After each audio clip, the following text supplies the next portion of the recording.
Quel est le coût de l'immigration en France? Cette question lancinante a été posée à d'innombrables reprises par toutes les formations politiques, par tous les journalistes, par tous les experts et bien sûr, et c'est le plus légitime, par tous les Français. L'État refuse d'établir à l'euro près la vérité sur ce nouveau casse du siècle.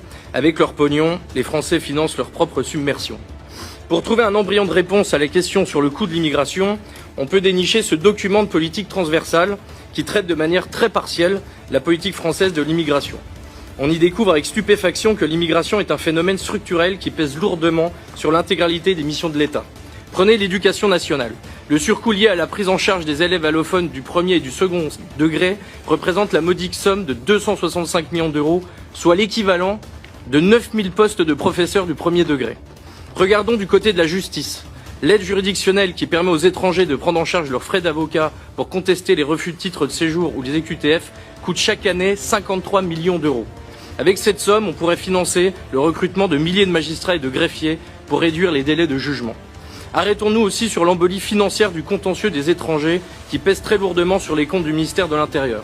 Votre ministère dépense chaque année pas moins de 25 millions d'euros en frais d'avocat pour se défendre face aux associations d'aide aux migrants qui mènent une véritable guérilla judiciaire pour faire échec aux expulsions des étrangers en situation irrégulière. Alors, Madame la Ministre, je pourrais égrener les exemples tirés de votre propre document de politique transversale sur l'immigration, qui établit la facture globale à 7,8 milliards d'euros, soit près de 70% du budget du ministère de la Justice. Pourquoi dans ce document de politique transversale ne figure pas, par exemple, le coût de l'immigration dans le service de la pénitentiaire? Un détenu sur 4 est étranger. Le coût du financement des associations d'aide aux migrants, 1,1 milliard d'euros rien qu'en 2023. Le coût de l'immigration dans le versement du RSA. 300 000 bénéficiaires sont des étrangers extracommunautaires. Le coût de la délinquance des étrangers sur les politiques de sécurité et de justice. À Paris, les étrangers représentent 48% des interpellés. Le coût de l'immigration dans le versement de toutes les aides non contributives. Ou encore la perte de recettes fiscales liées au transfert de fonds des immigrés vers leur pays d'origine. Selon l'OID,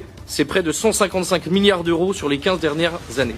Alors Madame la Ministre, vous l'avez compris, le temps est venu de dire la vérité, rien que la vérité, toute la vérité sur les chiffres de l'immigration et sur le véritable coût qu'elle engendre pour la nation.